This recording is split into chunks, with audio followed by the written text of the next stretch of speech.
I think another important aspect in building this relational trust is the creation of guardrails. I grew up in a town in Connecticut that was a beautiful town along the Long Island coastline,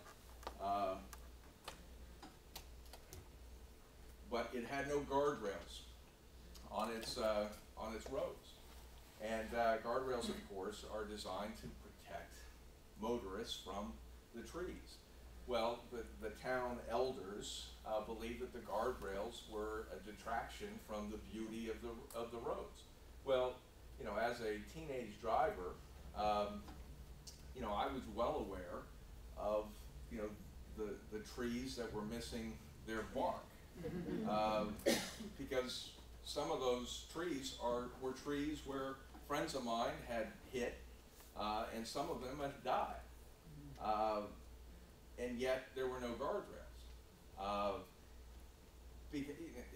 And it was senseless, especially, you know, as a young driver, that you know, why wouldn't you put guardrails up in hairpin turns to protect teenage drivers who should be driving better, but, you know, weren't or won't. So, you know, one of the things that we've instituted here is a guardrails series where we've tried to work with parents and kids to talk about what guardrails are here, and we've tried to use that metaphor to create, you know, what guardrails can we put in place to make sure that we've got boundaries here before that they'll hit before they, you know, before they hit something that's really going to hurt them.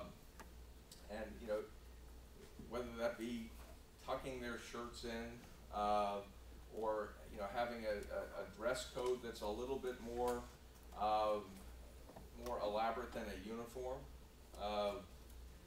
that they'll have a little bit more steps to it, that they have to pay more attention to, that means that we have to pay more attention to it.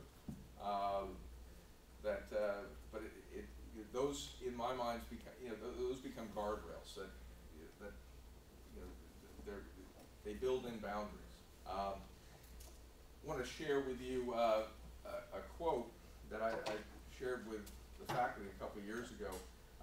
It's about the legendary headmaster of Deerfield Academy in Massachusetts, Frank Boyden, talking about his approach to rules and students. Deerfield has no printed rules and no set penalties, and the headmaster is fired or expelled only 5 boys in 64 years.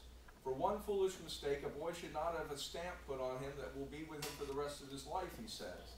I could show you a list of rules from one school that is 30 pages long. There is no flexibility in a system like that. I'm willing to try a little longer than some of the other people do, provided there is nothing immoral. You can't have a family of 3 children without having some problems. So you have problems if you have 500. If you make a lot of rules, they never hit the fellow you made them for. 2 hours after you're making a rule, you want to make a change to it. We have rules here, unwritten ones, but we make exceptions to them more than we enforce them. I always remember what Robert E. Lee said when he was president of Washington College. He said, a boy is more important than any rule. 90% of a group of boys will never get out of line. You must have about 90% as a central core. Then the question is, how many of the others can you absorb?